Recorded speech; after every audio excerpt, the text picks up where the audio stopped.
ficou do movimento das Brigadas Populares é o advogado popular Luiz Fernando Vasconcelos, advogado popular. Também 10 minutos. Bom dia a todas e todos. Bom dia, deputado André de Jesus. Agradecer aqui o convite, reconhecer também o acompanhamento, da André de Jesus, não só das ocupações urbanas, dos conflitos territoriais urbanos, mas também quilombolas, indígenas, ciganos, povos tradicionais. Então, conflitos fundiários por todo o Estado, que sofrem as mais diversas violências e arbitrariedades, e a Comissão de Direitos Humanos vem acompanhando esses conflitos nos últimos tempos. Fundamental esse acompanhamento, de próximo dos territórios e dessas violações. Eu queria começar minha fala dizendo sobre a dimensão do que é o processo de regularização fundiária que está sendo discutido. Dizem que é um processo de regularização fundiária com participação popular, mas é um processo de regularização fundiária que se inicia, na realidade, com diversas violências e principalmente com o apagamento das memórias de luta. Então não se fala, não se diz por parte aí do poder público, inclusive da prefeitura, sobre o histórico de luta das ocupações da Isidora. As várias marchas que aconteceram, ocupações de órgãos públicos, vigílias, resistências e a rede que se formou também de apoio em torno da Isidora, isso não é abordado pelo poder público. E o que nós vimos recentemente na visita técnica da Comissão de Direitos Humanos à Câmara no território da Isidora, nas 4 ocupações, são todas as pessoas lembrando exatamente esse histórico de lutas. Então o apagamento dessa memória é também uma das maiores violências que a Prefeitura e os órgãos públicos estão promovendo nas ocupações da Isidora.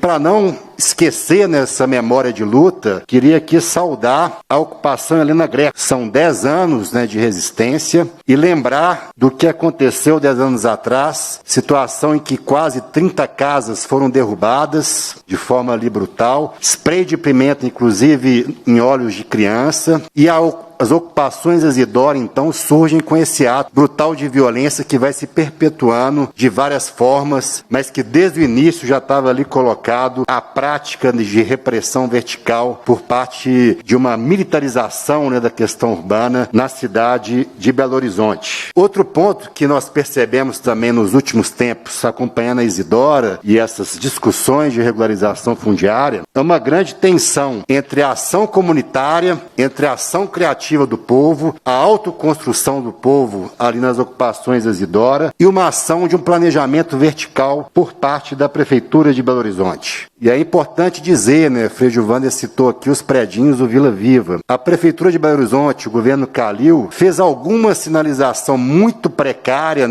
em relação a grandes ocupações símbolo na cidade de Belo Horizonte, Isidora e Dandara, não tendo qualquer ação em várias e dezenas outras de ocupações. Então, fazendo um movimento ali de pegar os maiores cases de ocupação na cidade, mas sem também uma ação efetiva de entender o que de fato são as ocupações urbanas. Então, vigora ainda hoje na Prefeitura de Belo Horizonte uma concepção de que as ocupações no geral estão fora da política habitacional. Então, isso de fato não podemos concordar. Então, a Prefeitura, a única linguagem que ela sabe dizer é de um processo que já deu errado, Edinho citou aqui, parâmetro de construção de casas pelas ocupações e pela Prefeitura. Então, ela só sabe operar nessa lógica. Vamos construir predinho em aliança com as construtoras. Não consegue entender os processos de autoconstrução que são feitos de forma colaborativa e solidária nas ocupações em Belo Horizonte. Outro ponto também que eu quero colocar, deputada Andréia, sobre a questão da Coab. Esse acordo que a promotora Marta Lacher citou foi feito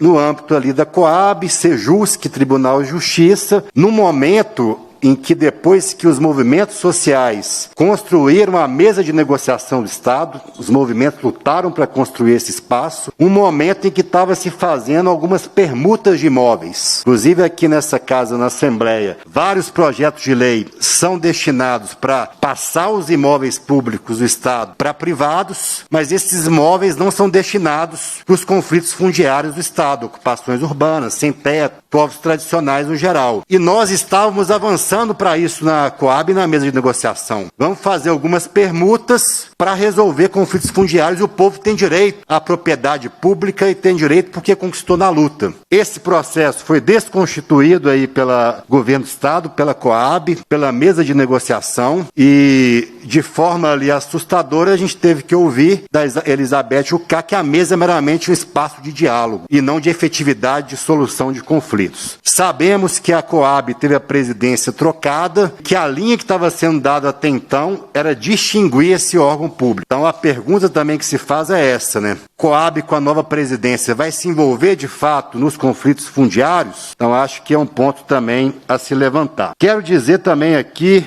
em direção à CEMIG, né? Está aqui presente. As falas das companheiras Isidora, de fato, são muito representativas. E quero dizer também que acho completo absurdo, porque para além de um planejamento maior de instalação, a própria resolução da ANEEL 414 fala em atendimento provisório. E sequer um atendimento provisório mínimo foi realizado até o momento. Então isso é inaceitável, pelas várias situações que já foram colocadas aqui pelas diversas companheiras. Ao mesmo tempo, dizer da posição da CEMIG também sobre as ocupações urbanas no geral. Volta e meia recebemos notícias de um despejo forçado que a CEMIG está promovendo em alguma ocupação. Há torre de transmissão, mas sem qualquer alternativa digna apresentada. Lembrar que alguns meses atrás fizemos um ato aqui, próximo aqui à CEMIG, na Barbacena, na Avenida Barbacena, onde moradoras da ocupação Beija-Flor, inclusive a vereadora Bela aqui presente, foram presas e a CEMIG sequer abriu a porta da entidade para receber e dialogar. Então, ou seja, inaceitável a postura da CEMIG com várias comunidades e, ao mesmo tempo, inaceitável o que ela vem fazendo ao não instalar minimamente de forma provisória